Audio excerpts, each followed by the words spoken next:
Hello, I'm Rebecca of the Garden Gate Flower Company. And I'm Grace of Grace Alexander Flowers. And we've come together to create Stuart and Alexander, Gather at the Garden Gate. A podcast taking you behind the scenes of two gardens, what we've been up to, inside, outside, and out and about. Hello! Episode 5. Proper summer August episode, this one, talking about holidays. I know, it's funny because my holiday spanned the end of July and the beginning of August, which was rather lovely. So tell us all about it. Tell us where you went and what you did. We start with out. This is just going to be one big out abroad holiday version, except I've got an in that I really want to tell you about, but I'll save that. I broke my down into out, and in, because my in is going to be the last thing that I tell you about. Can we start with out? You can start whatever you like. Right. So my out was flying out of the UK and going to Corfu. Fair enough. When we got to the airport, I was thinking, I'm out of Cornwall because we flew from Exeter. I was thinking Grace would be pleased about this. And then when we flew out of the country, I was just like, yes, definitely beat Grace. The complete out. I can't even compete. No. Given that my out holiday was to Cornwall, I absolutely can't compete. It was lovely. Not this competition, of course. No. So it was lovely. So basically, we flew to Corfu, and I've never been to Corfu before. I've done a few of the other Greek islands. We're a little bit restricted because we've got children still at school age. Our youngest is still at school. You are going to Greece in some of the hottest times possible. But the quite nice thing was that the week before, they'd had this mega heat wave, and the week we were there was apparently relatively cool, at sort of 38 degrees. I don't know what, so I think the heat wave, they were saying they're maxing out at 45. So I was really relieved in a way that although summer obviously hit Cornwall, in the UK, didn't it, in the same week, it wasn't a heat wave over there, which was really good.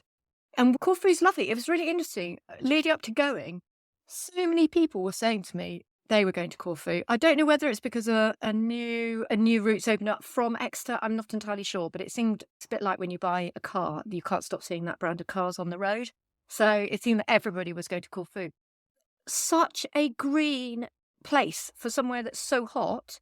And speaking to a couple of the locals, interestingly, they said the reason Corfu is green is because it rains continuously from end of November right the way through their winter. It's really wet. So whilst they don't get much rain in the summer months, they get an absolute deluge of it in the winter months. And obviously with climate change, it is getting more and more extreme. So they're getting a lot wetter in the winter. But we went out and we were in, like I said, in this area called Gouvier, which is a lovely little bay, which is on the northeast side when you fly into Corfu. And I will just say, anybody that's never been to Corfu before, do not Google the landing at Corfu. What happened? It's a very short runway. We came down with an actual bang. It literally, I thought the tyres had blown up. And I'm getting worse at flying, actually. I'm not so bad at taking off, but landing, I seem to give a running commentary to anybody that's in or around me about the fact that we're coming in very fast, we're very low, very fast. I bet that really helps the people in the adjacent seats to manage their anxiety. Yeah, exactly. And my poor sons that sat next to me, obviously their hands were completely utterly squeezed to death. So that's that. But we did one evening on my out. We went into Corfu town, which is beautiful. And in the evenings, and Joanna Games corrected me on this because I said swallows because they did look like swallows, but swifts. They have masses of swifts at night that come down and they feed on all of the mosquitoes and insects in the evening. And the noise is like nothing I've ever heard before. And of course, they do that same thing swallows do. So they dive and dart around. It's absolutely stunning. And we went to the most amazing, of course, when you're abroad, you just have ice cream, don't you? But we went to a gelato place, which is Loreto Gelato, and it was amazing. The towns are a bit busy in the evening, but that's really, going in the evening was the coolest time to go. It was nice. I am quite sad in a way that we didn't see Corfu town in the daylight, but I think we'll have to wait for another trip when maybe we can go in May or June and it's not going to literally burn me, because that is the only thing. And the food? Food, we were in an all-inclusive. We were a multi-generational family. So You took your I mum. know. So it was Mum's 70th, and we had 3 generations. I think we've We've done mentioned this. that on the podcast before. We've done this. We're still celebrating. I've said happy birthday, I think, every episode for about 6 episodes now. So this is the final. This is the final family holiday. You said So- that last Did I? time. Okay. Oh, yeah. It was absolutely amazing. And we opted for an all-inclusive hotel because it just made life so much easier. Everyone could get what they wanted, get up when they wanted. Nobody had to be the cook or the washer-upper. And I have to say, it worked really well. And it was really nice. It was a really lovely resort. We obviously avoided most of the people by using one end of the beach. That I always find that anywhere by a bar, it's the same in Cornwall. Nobody can walk a beach to find somewhere. They all sit by the entrance, don't they? So same rule applies out there. The staff were all lovely. So it was a really beautiful time. And do you feel refreshed, relaxed? Yeah. Do you feel like it's left a really lovely trace on your soul? Or are you just back to the normal grind? No, I think the thing is, and I think what I found with running a business, and it's become more acute, I think, as I've got older, is because I think the business has grown, finding time to switch off is really difficult. Obviously, like you said, we had this beautiful week here, and if you've got great weather in Cornwall, you almost can't beat going anywhere. Do you know what I mean? But inevitably, if I was at home, I'd be working. I just do not switch off when I'm at home. So I'm either gardening, because you're looking after a garden essentially, aren't you? So you never are not working. And whilst that's enjoyable, it's still work. It's still my work. So going there, as soon as I get on a plane, it takes me about 24, 48 hours, I have to say, to unwind. I do take a while to unwind. But then it's just bliss. I read a book. I just relax. It's really nice. It's really nice. Yeah. Oh, so much so that I was a day late sending out the last week's podcast because I literally, I was like, oh my goodness, it's Saturday. I've already been here. It was Sunday, wasn't it? I'd already been there a day and a half. I was like, oh no, this was really bad. We all forgave you. It was fun. You didn't even remind me, actually. I was quite impressed. I wasn't going to interrupt your holiday. I assumed you were just so incredibly relaxed and it would all be fine. No, it was good. So I will save my out for in a minute. But what was your out? I feel like I'm in the middle of the out at the moment because we're recording this on Sunday. This days are all slightly out because of holidays and things. But yeah, I didn't like to say me because of you. But anyway, it's fine. I've not been anywhere. And I am in the middle of a sort of glow up, tidy up, move out to, I'm moving back into the studio in the garden. So I'm trying to make a YouTube video out of it and I'm not doing very well. YouTube's really challenging. For anyone who's ever tried it, please send me your tips. It's really hard. So you can't see me because we don't use video on the podcast for lots of good reasons, but I'm still upstairs in the usual shop, but I had to clear a space to sit because there are boxes everywhere. All my packing boxes, all my books, seeds, cardboard, the works. And I'm just moving bits of furniture back out to the studio. Naomi, who comes and helps me in the garden on Thursday, has not been gardening this week. She's been painting, which has been amazing. Yeah. So the whole studio's had a paint and it's got a new rug on the floor. And my husband is, he's trying to do renovation work next door. And I've said, I need some quiet time for the podcast. So he is just putting up some shelves. So all the boxes that Becca, you can see in the background, but nobody else can, have got Nawaki tools and seed packets already packed up. That's all going to move back out to the studio. So a fresh season. Why did you move out of the studio? Was you moving out for a reason and into your house? Mostly because it's quite small. And because I had a whole new house to play with. Oh, okay, fair enough. I just wondered whether you were doing something with the studio. That was all. No, it was over the winter. And the biggest problem is packing seeds is one of those really lovely meditative jobs that I just put Agatha Christie on and I just sit there and I pack seeds. And it's a lovely, repetitive but not challenging job. If I do that in the studio, the dogs get upset because I'm not in the house. Yeah. And so I could quite happily spend evenings doing it in the studio, but they don't like the studio. Yeah. I don't know why. They love being in here. I've got 2 of the 3 under me. I just thought I'm going to bring everything in and then they don't have to get upset and I don't actually have to go outside to go and pack an order. but we are knocking down some walls in here, so I've got to move back out. But we're just making it a really lovely space because, like you, I've been thinking a lot about not necessarily boundaries, but just when you have a business that runs from home, when your garden is on your doorstep, like you say, gardening, there's always something to do. How do you ever shut the door on it and say, tonight I'm just going to not? So I'm just trying to just put a bit of separation back in and see if that makes a bit of a difference too. I think it's funny, isn't it? Because sometimes I quite often compartmentalize my week, in effect, giving myself time off.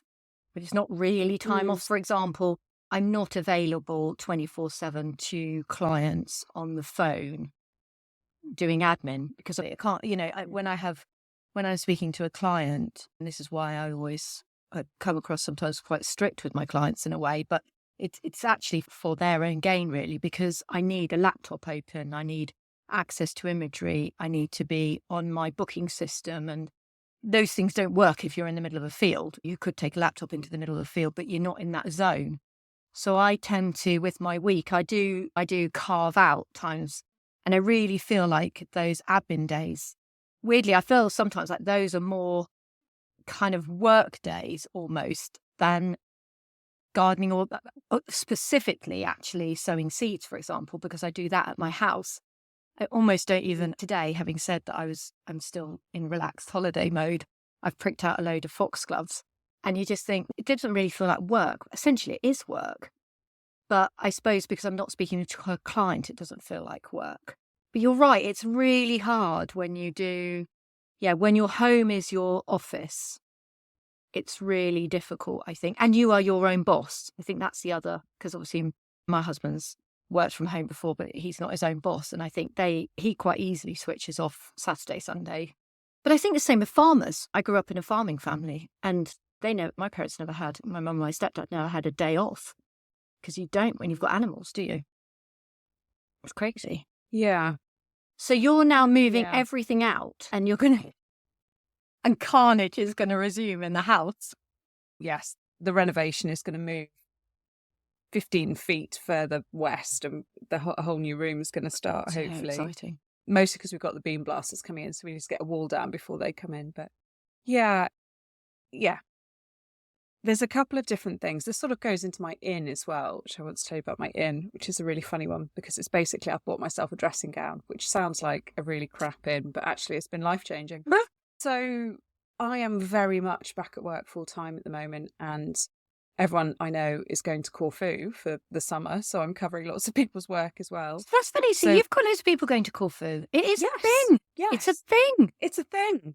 Corfu is the new Ibiza, I think. Yes, I know, so funny. But I didn't want to do that thing where I said, did you bump into someone called Sophie? Because she was in Corfu. Because that's like going to Corfu and saying, oh, yes, I'm from Cornwall. Do you know so-and-so? Yeah. It's ridiculous. So I didn't say it. Yes. So back at work full time. And also with my organic transition, lots of stuff is changing in terms of how my processes are and my storage. So I have spent lots of the weekend podding Hesperus and things like that, and emptying out Nigella seed pods into things, and just generally sorting my jars out, which is lovely. But also a huge amount of what I do for my flower business is I write. Yeah. So I'm not like you in that the gardening is the thing, that the work is the flowers, the work is the writing. I don't know if anyone else has a better relationship with boundaries and writing, but I don't have any. I sit down and I write when I can. I dictate into my phone. I do it absolutely as and when, often close to the deadline.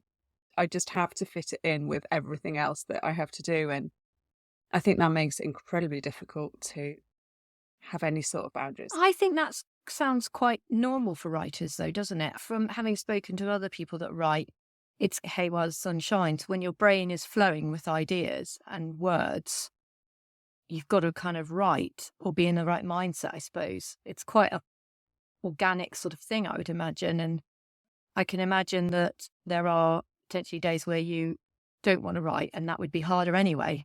So if it's going, I suppose what do? You crack on and work as long as you can, I suppose.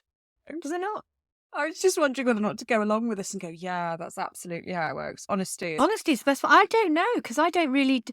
I try, honestly, if anyone went on my blog, I'm sorry. I have these moments of thinking I will get more organised with my blog, and I just don't. But I definitely think I've got long-term writer's block then. I have 2 non-negotiable deadlines in my week, one of which is the Gather content, which is my membership, what I write exclusively for my members. And I have my general newsletter that goes out on a Sunday night at 8:00, which quite often I'm still writing at 7:55, but I always get it out. And there is absolutely no, I'll wait for the muse to strike. I just sit down, I have to write, so I write. And I've had, for the first time for years, I've had a couple of nights this week where I've come in from work. So for those who don't know, I'm sure everybody does, but I'm a child protection psychologist between 9 and 5. It's not between 9 and 5. No.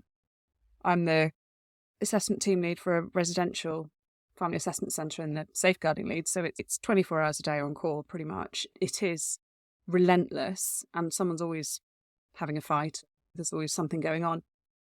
And there's been a couple of days when I've come home from work this week, sat down to try and write something, and just properly the tank is empty. Oh. And that's really unusual for me. And, a cup of tea and stiff talking to, and I'm off again, and it's fine.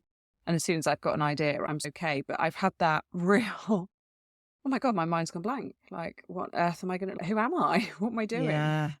And I think that's part of the issue of having sort of 2 identities, is that just sometimes I find myself. And so different.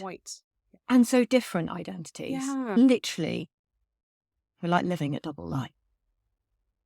Yeah. Although my job is that I write assessment reports for families for the family court. So writing features a lot there. So so much of my life is just sitting down at a laptop. Don't mix those diaries up then. Can you imagine those publishing diaries? Yeah. You wouldn't want to. No. Yeah. Put hairs on your chest. No, exactly. Yeah. So you aren't a bit envious of everyone whizzing off to Corfu then? I hadn't thought to be envious. Oh God. Yes, I probably could be if I tried. It was very hot. You know me. Takes get me out.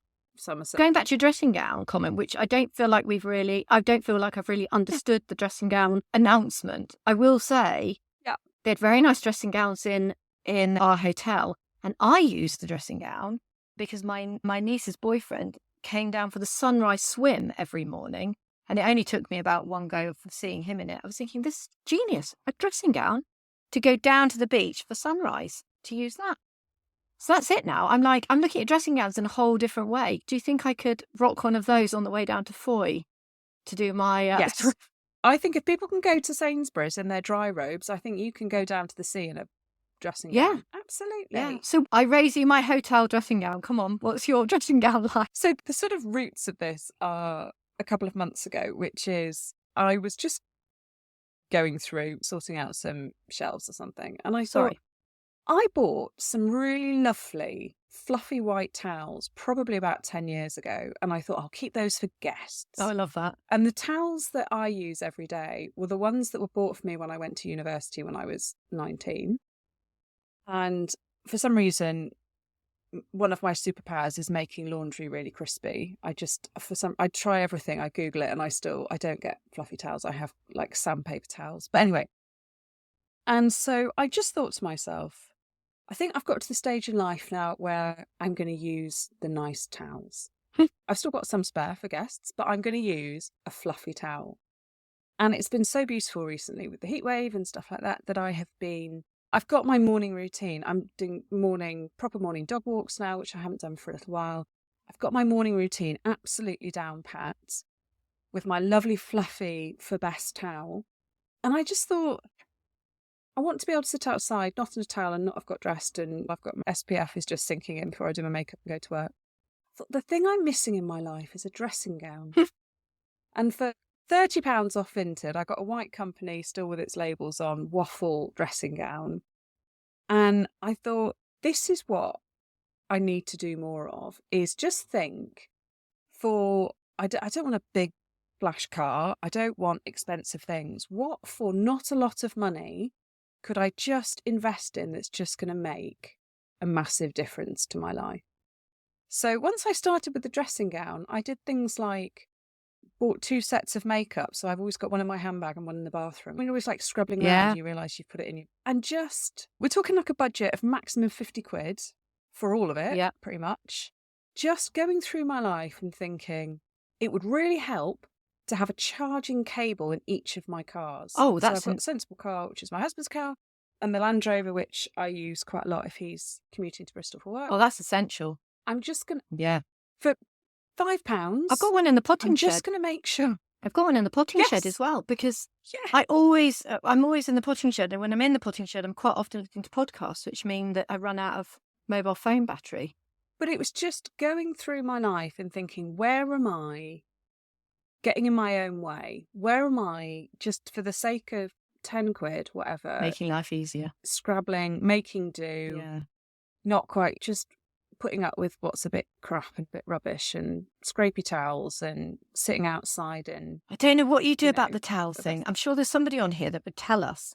I don't use fabric softener, and I don't use a tumble dryer because we've got the Argo. You've got your Everhot, haven't you? I bet you dry everything like I Yeah. do. I think it just dries Yeah. everything out. So we have the dry towel Yeah. scenario in our house too. Apparently white vinegar works, but I haven't quite managed to get it to work. But I think what I'm probably going to say is, don't try and use your towels for 25 years and expect them to be as when they came from Debenhams. Well, I have. Before Debenhams went bust. Oh gosh, I was going to say, yeah, Debenhams. I have to say I'm in your camp though. I feel a bit guilty chucking out a towel. So sometimes they become a dog towel, but even then, I've got towels. Thousands of dogs' towels. I've got thousands. I've definitely got towels that are Yeah. older than my children. That's for sure. Definitely. Yeah. So if we're moving on to my out, now that you've been out in Mm. your dressing gown round the garden, which Yeah. I am thinking, I did really want to buy a silk kimono. That was what I wanted for my morning sweet pea picking. Because I had the same thought. I was like, we just need a dressing gown to go outside to pick your sweet peas in the morning. But I wanted to do it in a silk kimono. I don't know why, but I just did. I just had that idea. Well, Still haven't you're got one. much more stylish than I am. Also, thinking about the out, my out was going on a boat trip, which you have to do when you go to I think you do. a Greek island. And also, anyone that's doing an all-inclusive probably, or has done an all-inclusive, will also sympathise with how itchy feet you get stuck in the same place for too long. But equally, there's that sort of slightly tight version of me that's like, we've paid for breakfast, lunch and dinner, so we're not allowed to eat or drink when you're out because it's all been paid for already. So we're all like making sandwiches at breakfast because we're all really tight and wrapping them up into napkins, to which all the staff were quite happy and were eager to help us. Well, no, it's fine. We're happy to squirrel. We'd rather squirrel it away because it's even better that way. The food will taste much better. 35-degree heat. Yeah. I hope you took a cool bath. No, we've got stomachs of steel. We live in Cornwall. It's fine. I'm used to giving my children out-of-date hummus and stuff like that. So I have to burn off all the out-of-date things. Otherwise my children go mad. So anyway, so really hot sandwiches and 38 degrees. 3 hours later, we were fine. We went out on Spiros's boat, which is one of those lovely little Greek boats. I mean, honestly, it's just, I think if you asked a child to paint a boat, it would just be that. Oh. And it was interesting because the Gouvier Bay, it's quite murky, the water is, because it's like a port. It's the side of a marina, which my only slight disappointment of the entire trip was that it wasn't clear. It was clear first thing in the morning, but once you get people in there and the boats are coming past and all that sort of stuff, it gets churned up. We went out of the bay and we went further up north up the coast. And it was really interesting hearing, obviously, you know, I live in a very touristy area. It was very interesting talking to them about the explosion of Corfu and how popular it's become. And this, again, they've got the same problems we've got in Cornwall, which is a lot of people their families can't rent. It's really sad listening to it. And in a way, the disadvantage, I think Spiros was quite complimentary about the all-inclusive we were in because it hasn't sapped away the local town too much because it's sat just outside of the town. Whereas there are some all-inclusive hotels that are so into the village that it almost makes the village dead. So it's really interesting going there and hearing their side of the story quite often, which is I would be arguing with people coming down and having holidays here. And one of the things that also they've actually put a massive ban on because they all don't like it is all of these new hotels they build, which are, you know, they look like these eco hotels, glass boxes. But they could be anywhere. You could be in any island, you could be in Spain, anywhere. And his argument was they should all have roofs, pitched roofs, just like the old Greek houses. So now there is a rule; they've all got to be built with tiled pitched roofs. So in a way, he pointed out some things like that. So it was really interesting having a chat with him all out. One thing I didn't realise when I got back, and I'm so annoyed, because obviously I don't know about anybody else, but one starts planning the next holiday as soon as you get home. I was looking at, because we went past some amazing little villas and things like that, and I was looking at villas in Corfu, and I found the Durrells house, the TV show from the Durrells. If you haven't watched it, go and watch it. I love the Durrells. But it was in the same bay as us. I'm so annoyed. I can't believe the Durrells place. And you didn't see it? I didn't see it. No, it was south of us. So we came out the bay and went north. But for 25,000, you could rent it for a week. If you have a spare 25,000. What? I know. It's wrong with me that I didn't get it. At Home with the Durrells. Is it Home with the Durrells? Is that what it's called? It's just called the Durrells. No, something with the Durrells. It's just called The the Durrells. Durrells, I think. Yeah. I watched an episode and a half and I thought, I just can't bear it. Oh. And I only watched it because Keeley Hawes is one of my favourite people in the whole world because, oh God, not Ashes to Ashes. What's the second one called? Yes. Oh, anyway. Oh God, we've watched it so many times. Love it. I love it. And I watched it over and over and over again because I think she is amazing. And I thought, oh, fantastic, I'm going to watch something with her in. And I didn't get it. And do you know what I did the other day when I was really busy? I thought I just need to watch something very soothing. I'm going to give Downton Abbey a second crack. Ooh. And I lasted 15 minutes. Yeah. And I thought, this is awful. Go back to the Durrells. I think you've got to get in the mindset of the Durrells. The fact that you watch Agatha Christie, just put it on when you're packing seeds. Do it like that. Have it as wallpaper behind you. It's just so lovely. And I think it's the sort of thing that once you get into it, it's really nice. I was pleasantly surprised that we were in the same area as literally that beautiful house, because the house is absolutely stunning. Absolutely stunning in the Durrells. I have to go back and edit this in now. It's Ashes to Ashes and Life on Mars. There we go. Yeah. There we go. That's it. It's Ashes to Ashes, the one with Keeley Hawes. So that was my out. So all I would say as well is that a boat trip is very expensive. There's no getting around it. I mean, I've now been to a few sort of islands, or we did Mallorca and things like that, Croatia. Always hiring a boat. It's always expensive. But we decided, because we were quite a big group, to have one that took us on a tour and that we didn't have to worry about doing the stress of the engine and blah, blah, blah, blah, blah. And we just basically would drive a boat into anything. There's no arguments that way. But I do feel that, one, it's also supporting a local business. Spiros, bless him. He works very like we do in Cornwall all through the summer, and there are 4 months of the year that they are dead. It was interesting, I was talking to you, and they get government support if they work in tourism for 4 months of the year. Very small amount, but it does literally go completely dead. But I did feel like the local knowledge and what he could tell us about was just lovely. It was really lovely. And we got free orzo and lemonade, which I took a few sips and had to quietly chuck overboard when he wasn't looking, because I can't drink orzo. I didn't have the heart to say no, thank you very much, because he was so jolly and so happy. Yeah, I just did the sort of the Friends episode where you just take it somewhere to the edge of the boat and just, sling it over, which is quite hilarious. Oh, lovely. And how's the garden?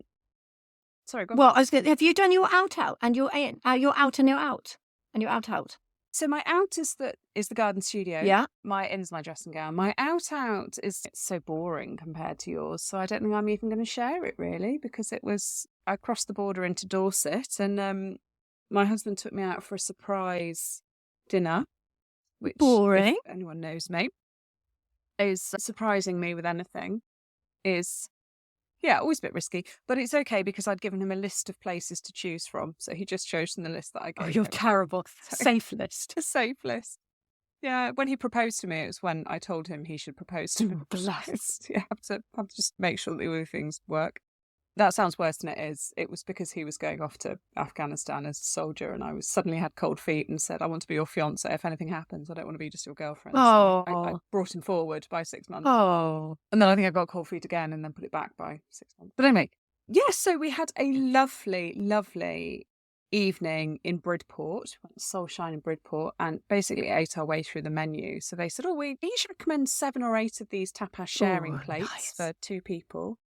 And there were sort of 12 things on the menu, and we took off the oysters because I don't like oysters. And we pretty much ate everything else. Yum. Do you not like oysters? I love oysters. No, not really. I don't like seafood. Oh, yeah, we've had this discussion before. Yeah, I don't like swimming in the sea. I don't like the sea. I don't like anything edible that comes out of the sea, and I'm never going to get in the sea. How are we friends? So you and I are very much. Yeah. How are we even talking? How are we even? Absolutely. That's mad, isn't it? I know. Your land, mind you, in fairness, land and sea. I mean, it's yin and yang. Oh, there you go. Totally. My in to finish off, and it's a very important in, was, and I have to say this, was coming home and finding my house filled with flowers picked by somebody else and placed in bud vases by Maz. And it was so lovely because as probably most of you know from the last episode, Maz, who I started the garden gate with, and who actually bred Mabel, my dog, came and house sat for me. And she sent me a lovely message just saying how much she enjoyed staying in at my house. And I think, like I said, the weather was she did really enjoy it. But how lovely is it seeing what other people pick in your garden to put inside that I wouldn't have picked? So things like she picked... So what did she have? Well, it was really interesting, actually, because she always, with Garden Gate, used to go outside the box a little bit of what floristry should be. And I always used to think, you've got to get your Maz on. Do you know what I mean? That's what I used to call it. And she'd pick things like the geranium flowers, the little geranium seed heads and things like that, and put them in the tiny little bud vases. And just the alternative things that I probably would have just gone, I'm not going to pick those. So things, seed heady things. And also, controversially, some very red dahlias. I'm not sure where the red dahlias came from because they weren't from my garden and I don't think they were from the land. I know they weren't from the land. So maybe she'd picked them from somewhere else. But they looked really nice. Okay, that's a different level. To have cut flowers from your garden and put them in your house while she was house sitting. Yeah. To have sourced flowers from somewhere else. I don't know, in order to please you when you got home. I mean, she is a gem. Oh, and she'd hoovered. Yeah. Oh. She'd hoovered. She'd changed the beds. I mean, because actually we got back, although the flight times were absolutely fine, what one forgets is that Greece is 2 hours ahead of us. And we had a delay flying home because there's a lot of turbulence over Italy. So they were restricting the amount of planes over Italian airspace. So we had a 40-minute delay. So I think we landed at something like, at 8 o'clock instead of 7:30. And Exeter Airport's only an hour and 20 minutes from us. But it's really interesting, that last bit and then getting home, it does. I was really pleased we went to Bristol Airport. It seems crazy because it's not that far, but travelling is tiring. That's the other thing. We were picked up from the hotel at 3 PM. So it seems a really long travel time for something that actually isn't needed. Yeah, so my in was definitely coming home, opening the doors and seeing all the flowers inside and just going, oh, it was nice to be home. It was really nice to be home. The sweet peas, I've gone absolutely mad. So I'm now cutting them in their whole trendles and bringing them inside because vines. Yeah, because I think we might as well now, mightn't we? Unless you're saving seed, but I'm not massively worried about saving seed. I've got amazing seed people to do that for me. I've been doing all that. And she looked after those foxgloves. They look amazing. So my list, which I did give her an A4 list of things to watch out for. And she did go up to the land and she took Mabel up there and she really enjoyed it. And I should also shout out to Becky as well. Thank you to Becky, who did go and water inside my tunnel whilst I was away. I had a really lovely people helping me make sure I got to go away. So, yeah, surround yourself with good people. Yeah. And have well-behaved dogs that'll be after. Oh yeah, Mabel's is easy, isn't she? Because I opened the biscuit tin, and Andy did, and Andy went, I think Mabel has had an obscene amount of treats in 1 week. I mean, I think that's fine. I think everyone's happy. Everyone's had a lovely time. I don't think there can be any critic. No. Yeah. So next week, I mean, we've come back to cooler weather. I'm not sure what I'll be up to next week, but I will look forward to chatting to you about. I'm almost still feel a bit demob happy at holiday mode, but I'm a bit wild. Yeah. A bit giddy. yeah, I need to get my head in the right space. But I thought I'd give myself the weekend and then gung ho come Monday. I think I might sound a bit different because I will probably be recording from my office at work. I'm just going to sneak off for 40 minutes and just record, but I might sound a bit more echoey because my office at work is a little bit more glass-based. Squeeze me But in. I'll make sure that I build in some lovely things this week, so at least we've got that to talk about. Wonderful. Can't wait. Looking forward to chatting to you next week. I hope you adjust to being back home, and I hope you've got a lovely town. Thank you, my darling. Thank you. Yes, we'll start fading within seconds, obviously, won't it? Because we're back in Cornwall. Oh, lots of love. It's so lovely to have you home. Thank you. Speak to you next week. Bye.